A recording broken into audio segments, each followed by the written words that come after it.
Baik, Assalamualaikum warahmatullahi wabarakatuh. Selamat siang. Kami kelompok 2 dari mata kuliah Sustainable Building akan presentasikan terkait rancangan sekolah menengah tunanetra. Oke, pada poin pertama. Pertama-tama saya akan menjelaskan terkait persyaratan untuk kebutuhan tunanetra itu sendiri. Serta konsep yang akan diusung untuk bangunan dari sekolah menengah itu. Oke, yang pertama, persyaratan pertama yaitu dengan eh, terkait mobilitas dan aksesibilitas, yang mana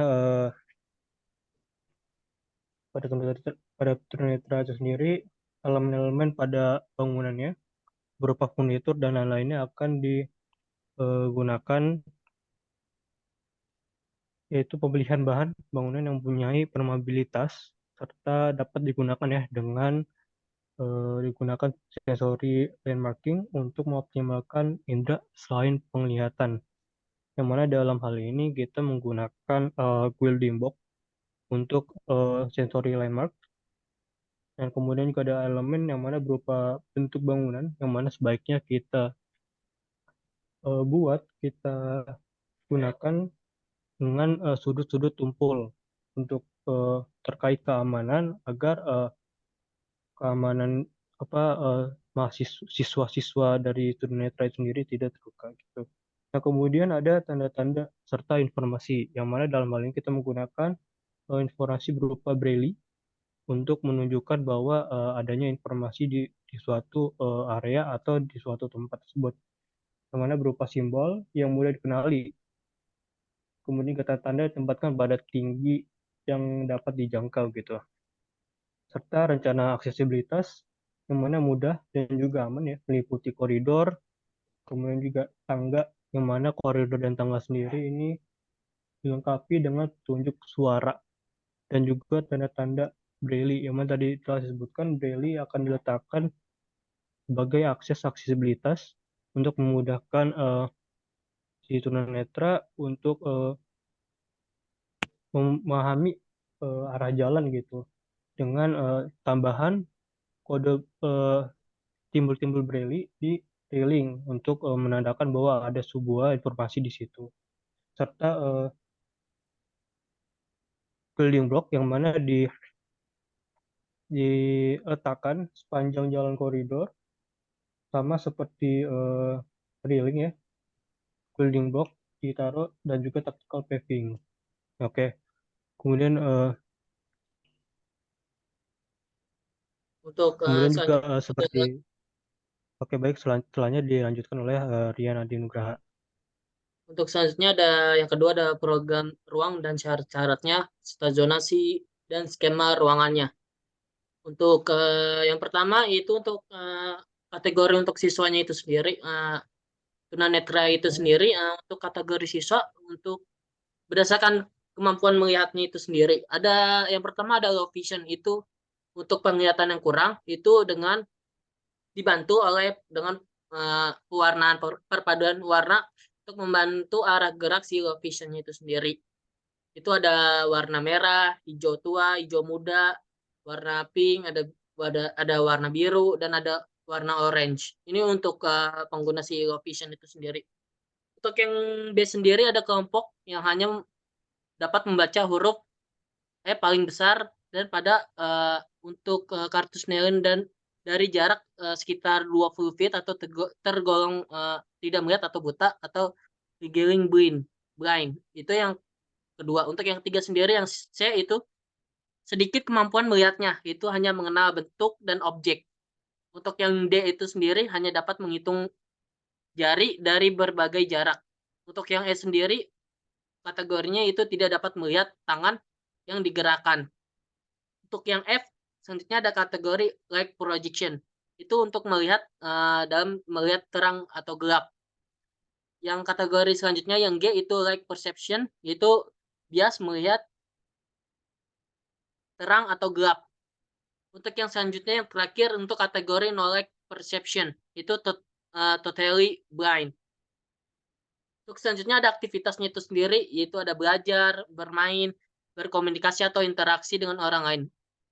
Untuk belajar ada membaca, menulis, dan lain-lain. Untuk bermainnya itu sendiri ada olahraga, kegiatan di luar ruangan itu sendiri. Untuk selanjutnya ada untuk kebutuhan ruangnya itu sendiri. Ada beberapa macam untuk kebutuhan ruangnya itu sendiri. Itu terbagi ada ruang kelas, lapangan, taman, toilet, ruang serbaguna atau auditorium, akses jalan yang mudah untuk koridornya itu sendiri menggunakan building block dengan lebar yang cukup untuk sebuah kursi roda. Selanjutnya itu ada staf pengajar itu untuk kategori sekolah, guru, administrasi. Untuk aktivitasnya itu mengawasi melaksanakan kegiatan sekolah, KBM, membuat laporan. Untuk selanjutnya sendiri kebutuhan ruang itu sendiri ada ruang kepala sekolah, ruang guru, ruang kelas, toilet, auditorium, atau ruang serbaguna, lapangan, taman, musola, parkir, lobi. Untuk selanjutnya sendiri untuk staf-staf lainnya atau karyawan ada kategori kebersihan atau dan security. Aktivitasnya itu membersihkan lingkungan, menjaga keamanan. Selanjutnya ada kebutuhan ruangnya itu sendiri ada kantor security, ruang kebersihan, toilet, parkir. Ini untuk program ruang dan syarat-syaratnya itu sendiri. Untuk selanjutnya sendiri ini ada hubungan ruang, itu ada yang bagian depan itu ada public, di bagian tengah itu ada private, yang bagian belakang ada service. Ini dibagi ke 3, itu ini untuk skema hubungan ruangnya itu sendiri. Di bagian depan itu ada entrance atau lobby. Di bagian kanan dari entrance itu dekat jaraknya yaitu ada auditorium atau ruang serbaguna. Di bagian kiri jaraknya dekat itu ada musola di bagian depan.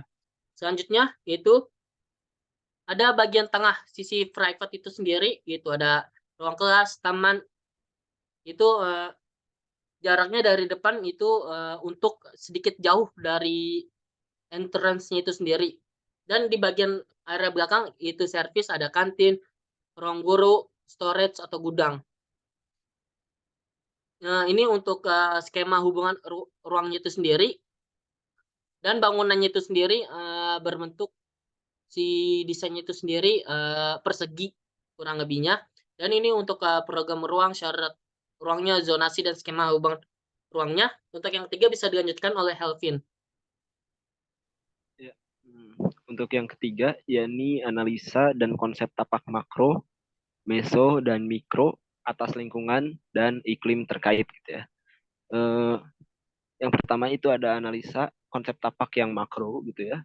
Jadi dari arah tapak ini, dari arah tapak ini eh, terdapat beberapa bangunan penting atau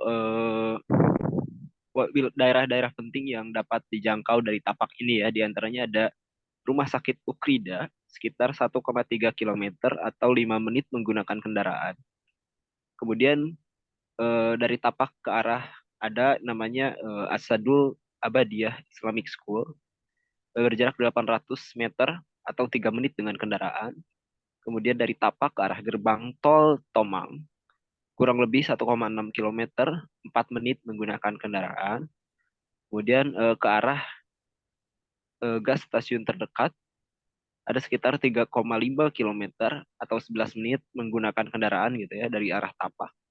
Kemudian yang terakhir ke arah SLB terdekat sekitar 2,6 kilometer 6 menit menggunakan kendaraan itu untuk ke SLB terdekat. Kemudian untuk analisa dan konsep tapak yang makro, yang meso, mohon maaf, meso dari tapak terdapat ada SLDB terdekat dengan jarak 300 meter atau sekitar 2 menit menggunakan kendaraan.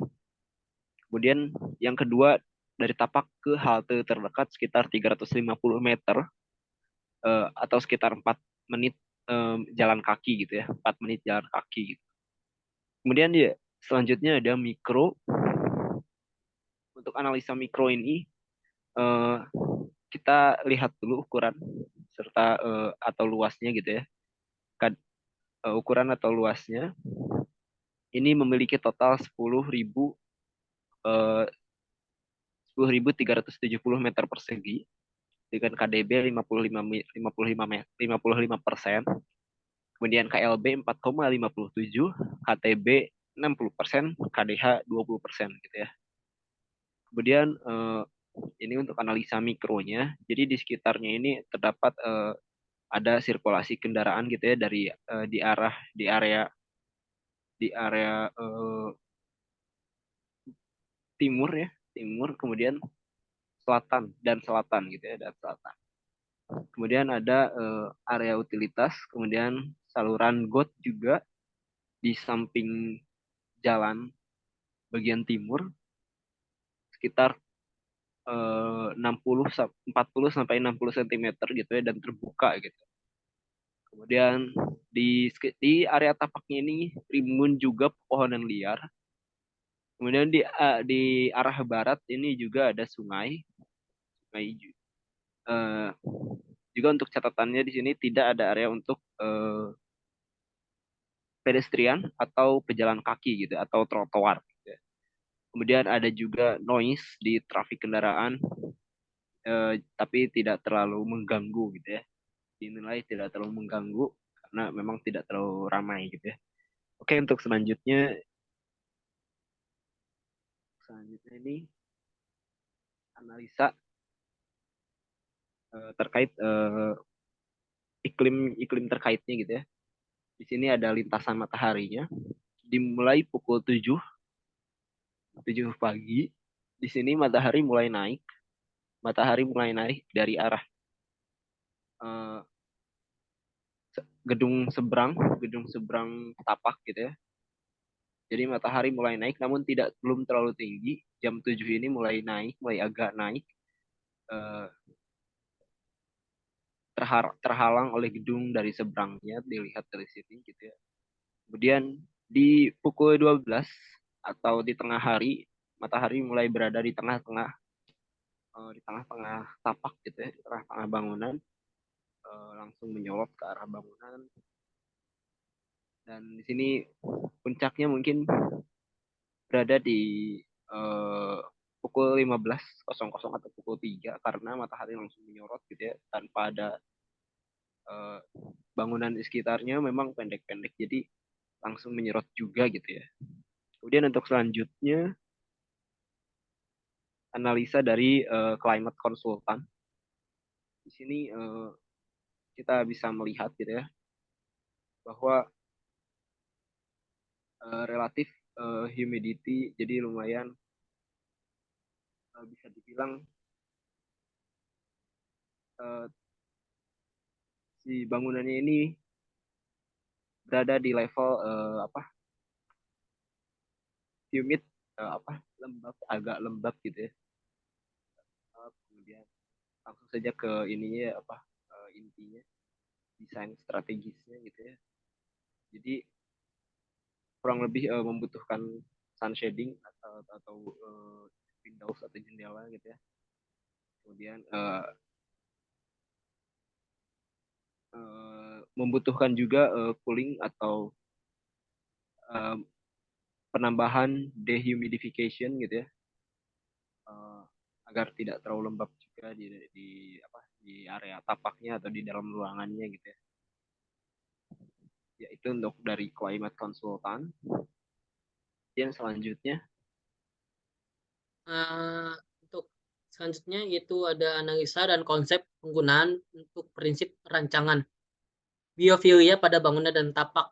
Di sini dibedakan itu dengan biofilia dan green building. Itu hampir sama dengan konsepnya itu sendiri. Untuk biofilik itu sendiri menciptakan suatu hubungan biologi antara kesehatan dan desain melalui alam sebagai media utamanya itu sendiri. Seperti konsep yang ada pada gambar itu sendiri. Biofilik ini memiliki tujuan menghubungkan kembali hubungan untuk manusia dan alam sekitar. Karena di zaman modern ini perubahan gaya hidup mulai berubah dan terpisahkan dari alam itu sendiri. Untuk biofilik desain ini sendiri berfokus untuk meminimalisirkan dampak negatif yang berasal dari pemanasan yang ada di lingkungan perkotaan. Dikarenakan di dalam set ini berada di Jalan Bodi 1. Untuk selanjutnya sendiri dari dampak negatif yang berasal dari pemanasan yang ada di lingkungan sekitar untuk meningkatkan kenyamanan fisik dan improvisasi pada kesehatan manusia itu sendiri, terutama pada pengguna si sekolah ini untuk kebutuhan khusus yaitu tunanetra itu sendiri.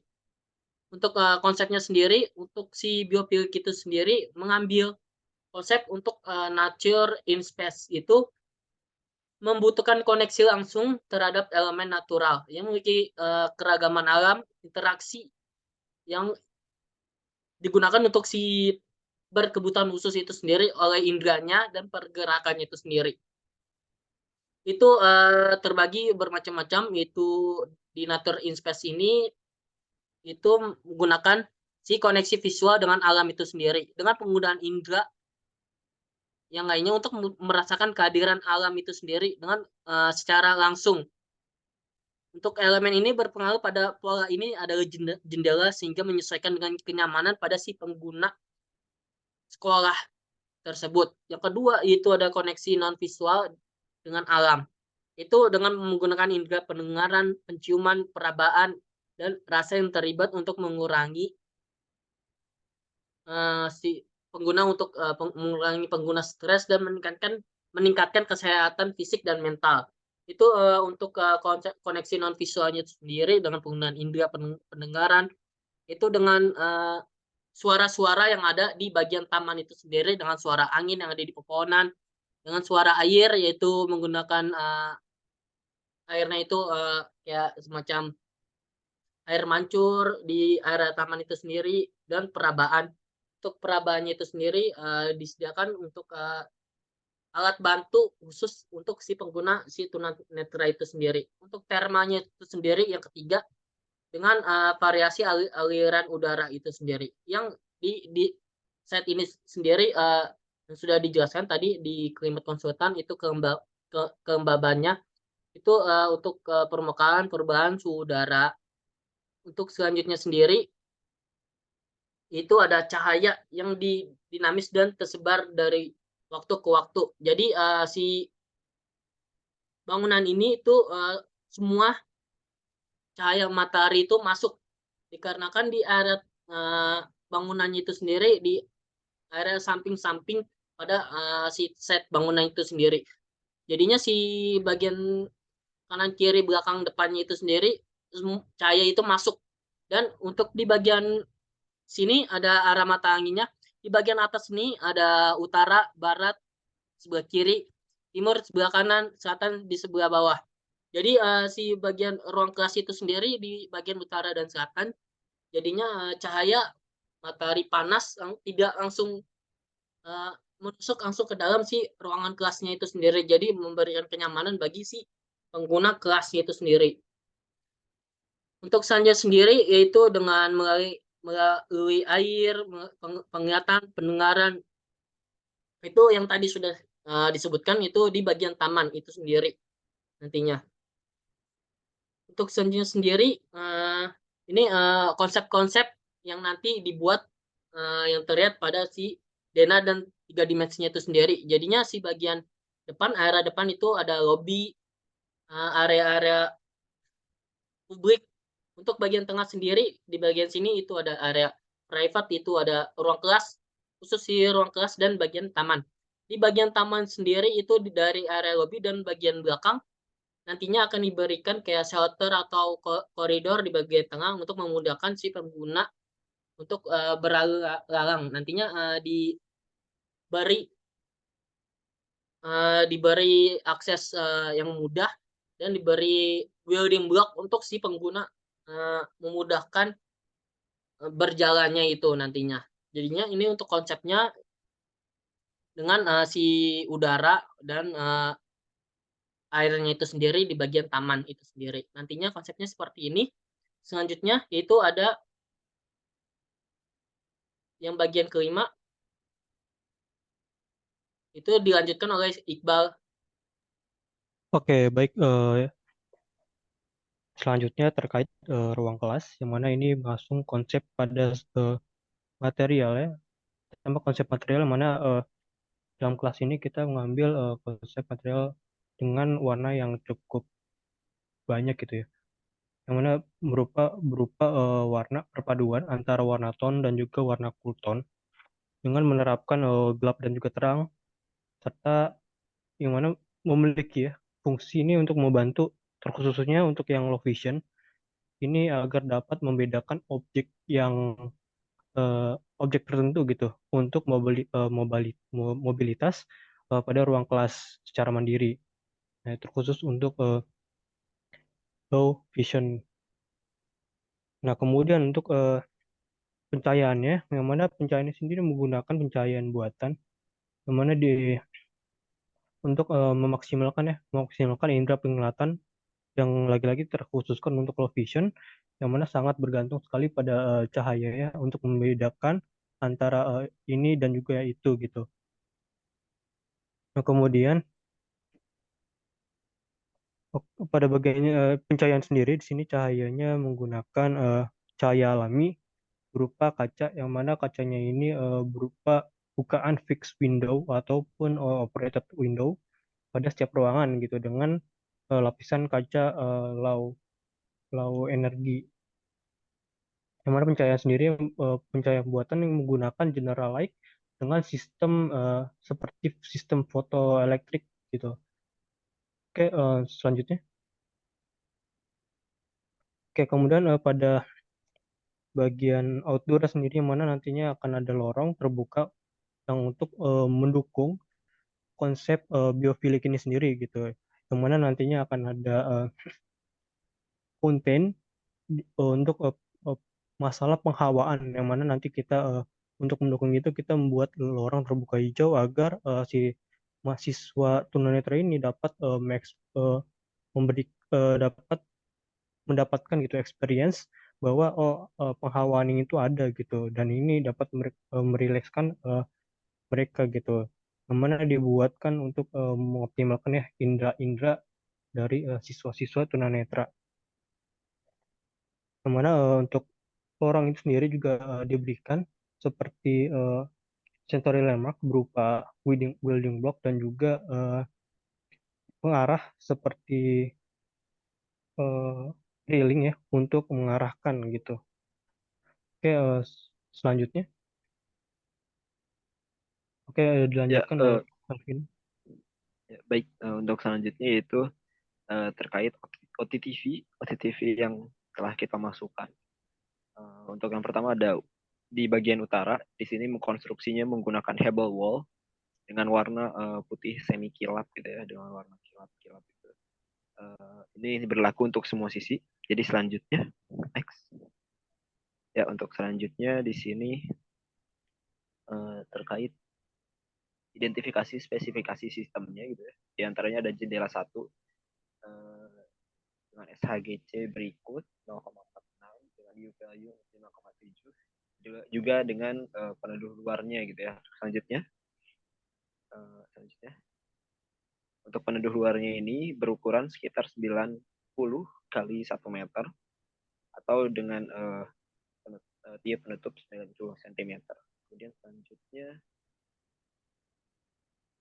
selanjutnya di sini ada identifikasi fasad dengan tinggi jarak antara lantainya kurang lebih 3 meter serta panjang bangunan di bagian utara ini kurang lebih 16 meter. Area fasad totalnya menjadi 48 meter persegi gitu ya. Kemudian dengan area bukaan 3,2 meter persegi dengan total jumlah lantai satu, semuanya satu lantai. Jadi total area fasad adalah 48 meter persegi. Kemudian selanjutnya untuk area timur,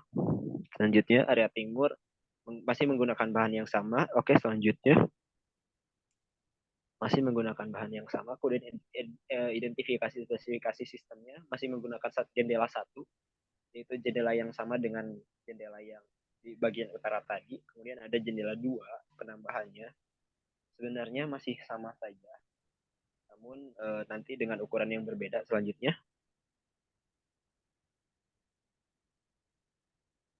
Selanjutnya di sini untuk peneduh atau peneduh luarnya gitu ya. Ini menggunakan lebar 90 cm dengan tingginya 80 cm ya jendela dua ini. Kemudian selanjutnya identifikasi fasad. Jadi untuk identifikasi fasadnya ini di bagian timur dengan tinggi 3 meter dan panjang 52 meter. Jadi total memiliki area fasad kurang lebih 156 meter persegi. Selanjutnya ada di bagian selatan. Di bagian selatan masih menggunakan material yang sama. Oke, selanjutnya. Sama seperti bagian utara tadi, menggunakan satu jendela, yaitu jendela 1, yang masih dengan ukuran yang sama. Selanjutnya, dengan peneduh luar yang sama juga. Selanjutnya, untuk identifikasi fasadnya masih sama, tinggi antar lantainya 3 meter, dengan panjang 16 meter, total 48 meter persegi, gitu ya. Selanjutnya ada bagian barat, menggunakan konstruksi yang sama. Selanjutnya, namun di sini memiliki penambahan yaitu jendela 3, jendela yang untuk di area kantin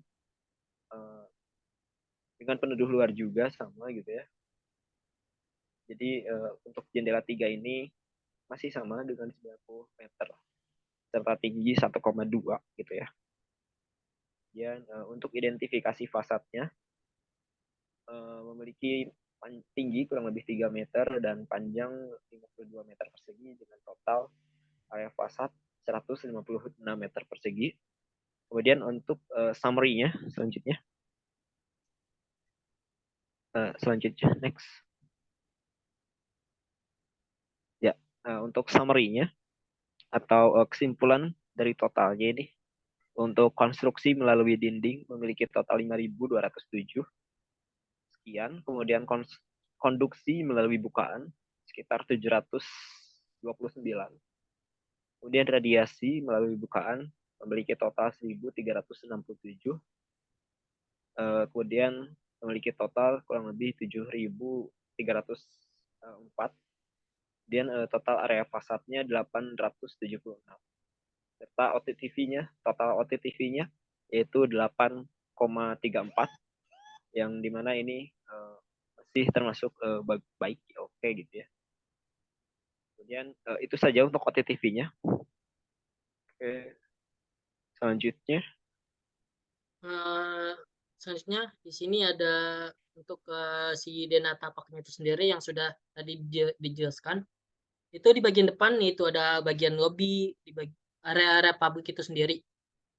Di bagian kanan itu ada ruang administrasi, di sebelahnya juga ada ruang serbaguna, dan di sebelah kiri itu ada musola, dan di pojok kanan dan kirinya itu ada ruangan toilet itu sendiri. Ini untuk kurang lebih si bagian denahnya, di bagian tengah itu ada taman dihubungkan oleh koridor. Itu di bagian kanan kirinya bangunan itu ada ruang kelas. Di bagian belakang itu ada area servis, itu ada kantin, ada ruang guru, gudang, ruang kebersihan, dan di bagian area belakang itu untuk lapangannya.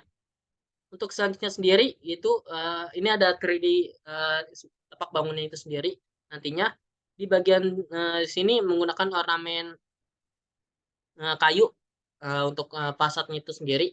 Di sini ada railing untuk membantu membantu kebutuhan khususnya itu sendiri di bagian tengah, dan di bagian samping menggunakan railing juga di bagian tembok. Itu untuk bagian lobbynya itu sendiri. Ini untuk kurang lebih untuk fasadnya.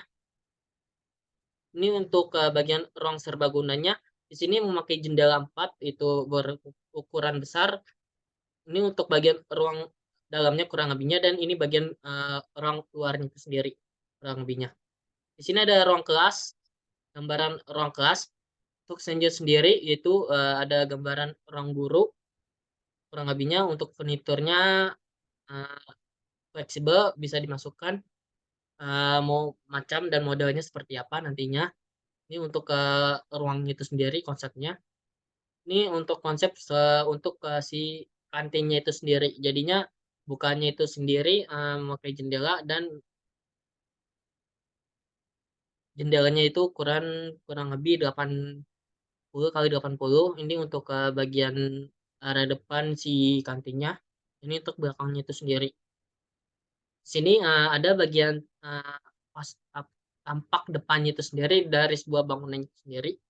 Dan di sini terlihat jelas di bagian area taman dan dihubungkan oleh koridor itu sendiri. Ini seperti ini tampilan untuk bangunan untuk kebutuhan khusus tunanetra itu sendiri. Untuk kurang lebihnya sekian dari presentasi kami. Semoga bermanfaat untuk yang menonton. Terima kasih.